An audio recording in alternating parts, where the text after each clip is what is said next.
Well, have you tried to listen to one of my stories, like the couple on skiing or whatever, or my cancer journey? Um, you'll see that I'm a mess. I mean, I don't finish sentences. Heck, I don't finish words.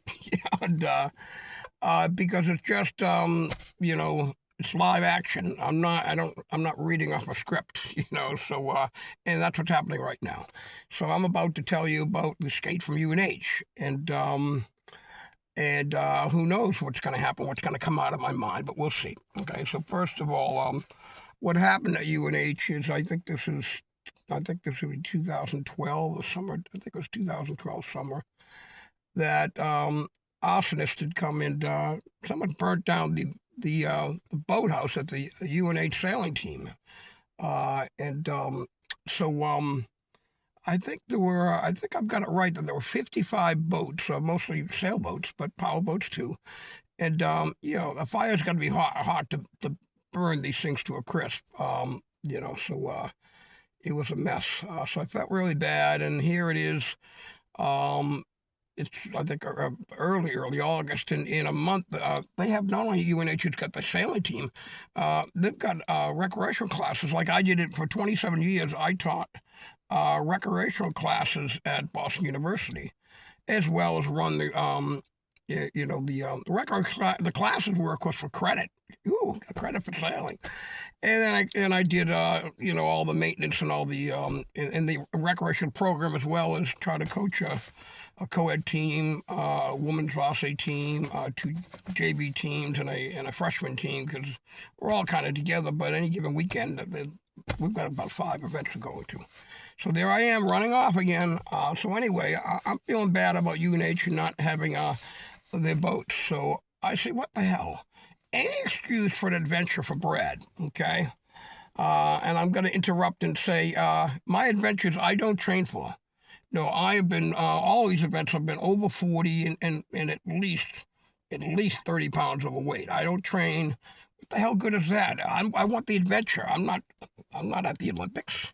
I don't care where I start from. It's how much can I handle. In fact, if I were to work out, get stronger, I'd push myself even harder, and I'd be more apt to get hurt, because that's how it works at Bradley. Okay, it's crazy. So no. I don't. I've done many trips, and we don't train for them. That's crap. It takes the adventure out of it. I don't want to know what's going to happen.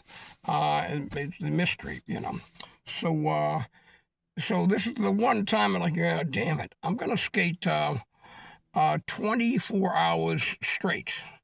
We call it skate from UNH, okay? And we're going to try to, fundraise for new boats.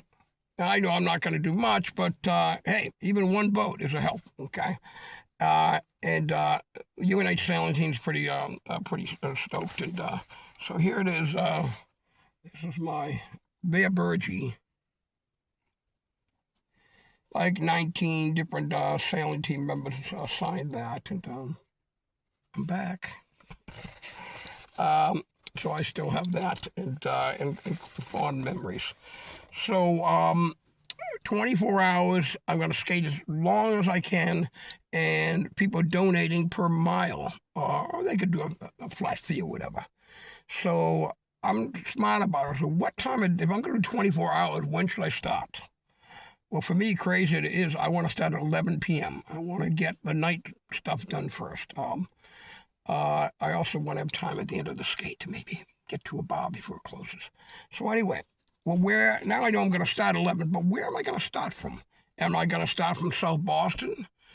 I want to be on the other side of the Tobin Bridge. I started exactly at Givelli's restaurant.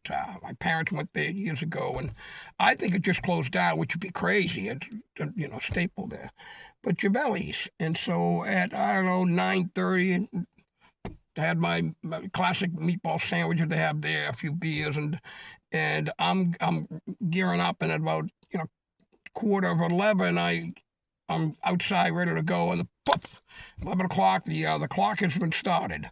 And I skate, and I get through to Revere Beach and Nahant, Heck, I'm all the way up at the Salem Witch Museum, and I've lost. What's going on is the UNH guys are taking turns in cars following me. Uh, I told them I'm probably only going to do 6 to 8 miles an hour. 8, but I knew I'd slow down. Problem is, I just had a wonderful sub on a couple of beers, and I'm just getting going, and it wasn't very bad, and there's no traffic, and so I make it's crazy. I'm averaging for the first couple 18 miles an hour. Now that can't be possible, but that's what these guys said. So they lost. They didn't think I'd be so far along. So we found each other again around Salem Witch Museum. Then off I go up to all the way up along the coast. I think that's mostly Route 1A, all the way into New Hampshire, and then I cross almost directly west. It's a long way. Well, I'm keeping tabs on the UNH guys and them on me, and well, they're reporters, and they're gonna meet me at UNH, and they're gonna interview me. Problem is that I'm going too friggin' fast. I don't understand it. So I'm like, well, if I go straight to UNH, I'm gonna get there too soon. And I'm going to be sitting around waiting. I mentioned it before. You cannot, old men, overweight, out of shape men cannot stop because I will completely, stiffen up. It's not going to work. So I can't do that. I can't be waiting for reporters I've got 24 hours. I need to be freaking skating. So anyway, I said, okay. So I detour and go up like I'm almost going to go over into the main borderline. Take a little detour just to skate, and then I come across, end up on Route 108, and into, I think it's Durham. I get there, and the reporter's out there. I said, shit. Well, they have an outside pool there, like a swimming pool, but it's a pond.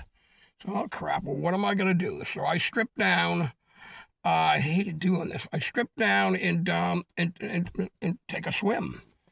I got to dry off and hope that I don't stiffen up, and I got to put all my gear back on, and finally they come, I get interviewed, I get friggin' back on the road again, and it happens. Sure enough, I'm a mess. I can't, I'm driving south on 108. There's no breakdown lane. It's about this tiny thing.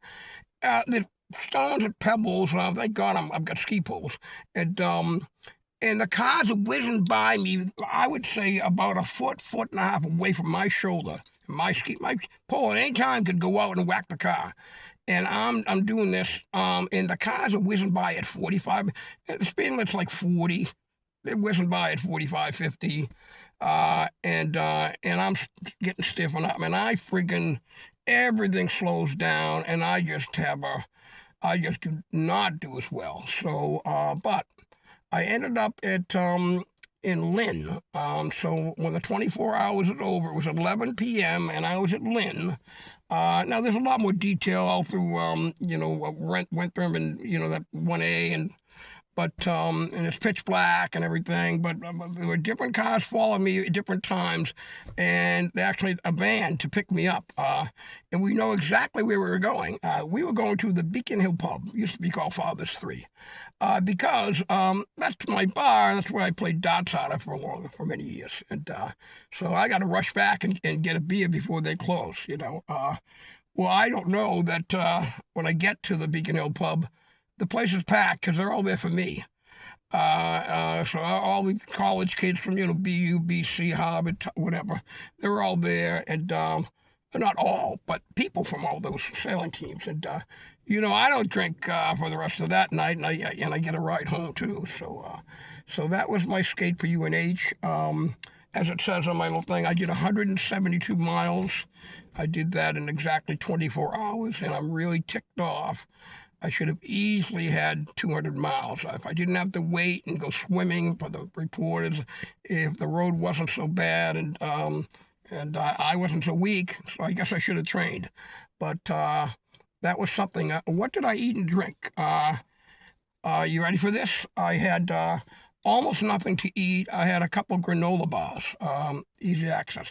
But I had the kids, and they need to supply me with my liquid, which is non-alcoholic beer.